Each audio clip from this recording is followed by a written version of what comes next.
And today we are back at the British Boutique Guitar Festival and we are checking out some hardware from GoodwinSonic today.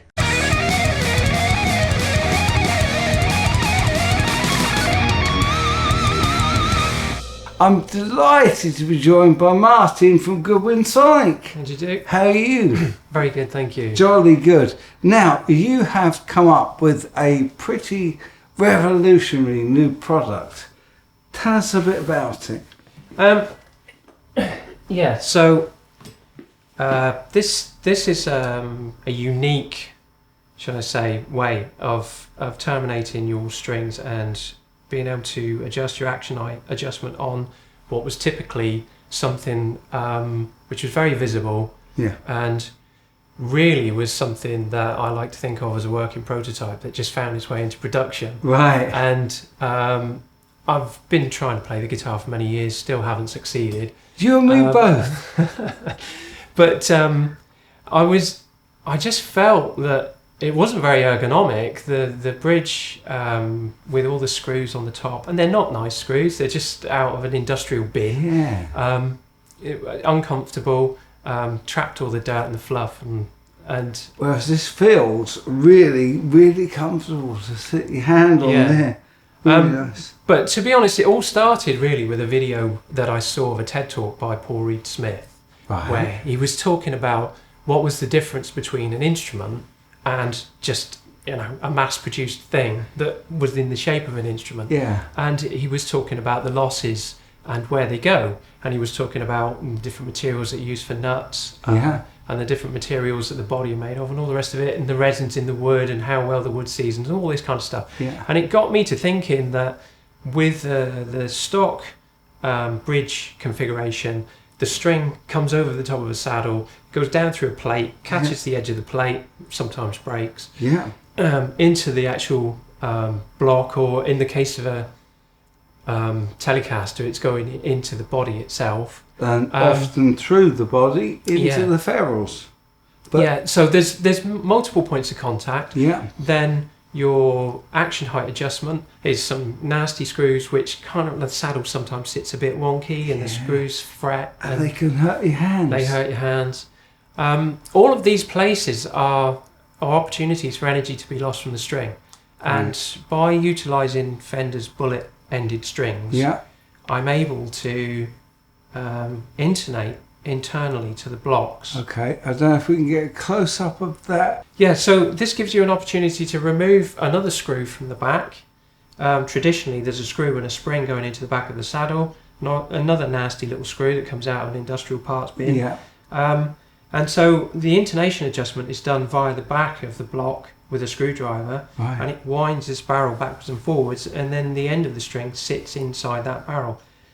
Your action height adjustment can then be done through the existing string through holes that you have in the body. And I've endeavoured to make sure that these bridges will fit directly on the original Fender pattern, so there are no modifications necessary to the body of the guitar. Wow. So you can adjust it through these? Yeah. Wow, that is so clever. So intonation now set through the back of the guitar? Well, action height adjustment through the back. Action height, sorry. Yeah, and then intonation through the rear. Through the rear. Yeah, so if you look in the rear of the blocks there. Probably get that closer on your camera actually. There we go. Okay, so aesthetically, I was trying to aim for something with a classic look, like the original Ashtray covers. I know a lot of people junked them and got rid of them. And I've done various different designs and different finishes, and what I'm hoping to do is to be, to tailor make things to suit somebody's idea of what they want. So it's sort of lending itself more to a bespoke service. Rather than mass-produced. It's a great idea. The first thing I have to say about it is incredibly comfortable.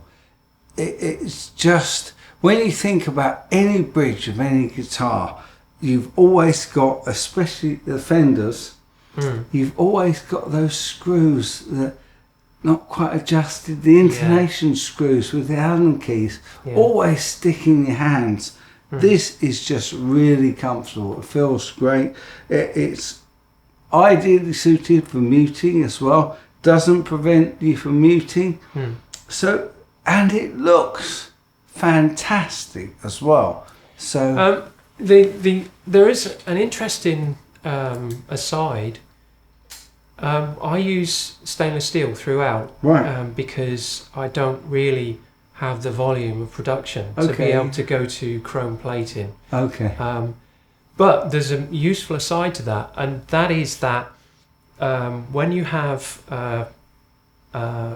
basically a magnetic motor, which is what a bridge is, you stick a piece of steel around the outside of it that induces eddy currents in the pickup and actually alters the sound of the pickup. Now this is something that doesn't happen with 300 series stainless steels because it's a non-magnetic material.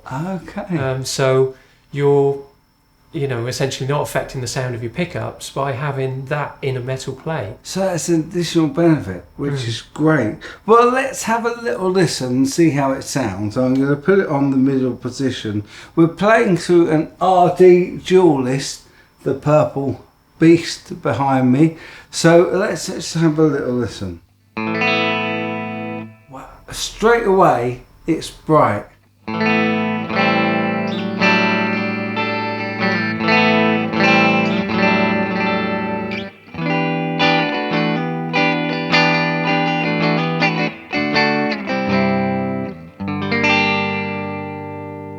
We'll have a listen to the neck as well.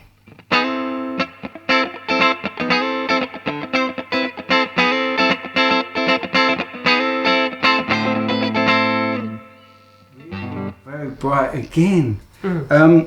Is that synonymous with this? Yes, it is, because as I say, the frequencies that you're going to lose, if you take energy from the string, then the frequencies that are going to go first are the high frequencies. And we're talking about the last few percent. We're not talking. It's not massive. So having those frequencies there is never going to make it strident or harsh. No. But I think of when you want to make your guitar tone, it's a subtractive process, a bit like subtractive synthesis. You start off with a signal and you carve bits of it away. Now, obviously, you've got more options. If you've got more tonal content, you can always take the tone control down. Of course, So you've got more options. You maybe get away with one guitar where previously you used two. Or I mean, it's all EQ in the end. It is. But if the information isn't there, you can't boost it. You can't create something that isn't there. As you say, all the guitar process is subtractive. So having it there on tap. We can demonstrate again. Just taking the tone off a touch, just like you would expect.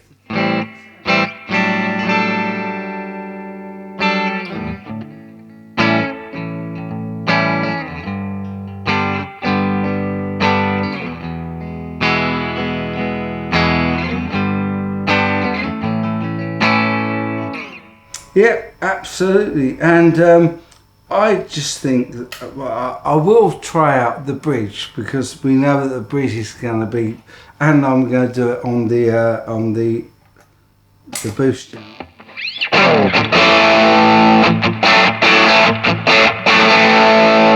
can definitely hear that extra top end. But let's roll it off a touch.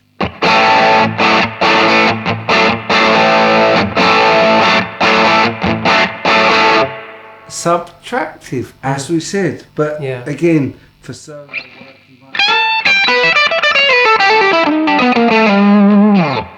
you might want that brightness to cut through a mix. So this is actually giving you a greater tonal range. I think the design is really nice. I think the playability is lovely. The extra little bit of top end is nice to have, especially I would say for cutting through a mix when you're playing lead tones.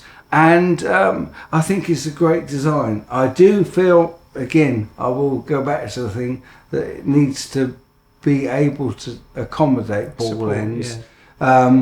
But that is only a minor adjustment. That, I guess, because that's reamed out at the moment to accommodate that shape. Yeah, well, what has to happen is so in technical terms, when a wave of energy goes down a string, it needs to have a very definite impedance mismatch. It needs to hit a brick wall effectively, so that it reflects back the other way. Otherwise, it starts to bleed energy away. Now, when a ball-ended string is wound around the ball, some of the string comes back up just to secure the ball end on. Yes. Now, then what happens if I hold the ball end, which I think technically would fit in there exactly the same as a Fender bullet end. Oh, right. But what happens then is the energy comes back and it gets to this kind of wishy-washy area where it doesn't know it's the end of the string. Yeah. So some of it continues on to the actual termination and some of it goes back the other way early. So you can do it. You can put them in. You get this curious kind of sort of like a chorus sound. Right. And it spreads the energy and breaks it up and makes it do a weird kind of chorusy thing, which it might be an artistic thing in its own right. Yeah. It's up to you really if you want to do that. It might cause a few problems when you're trying to intonate, because obviously the intonation is much more straightforward if the string knows how long it is. Yeah, of course. The speaking length of the string needs to be a certain length. Yeah, and definitely. if you haven't got something mixing up those frequencies and mixing up the point at which that speaking length starts, then it can have an effect. Absolutely. Well, I think the design's great. It's really nice to have you here, Martin. And thank you so much for talking us through this amazing design. Really good to meet you. Thank you. So there we go. I hope you enjoyed that new bridge system, and maybe it's something you'd like to think about. I'll be back with the best content I can just as soon as I can. But in the meantime, you take good care.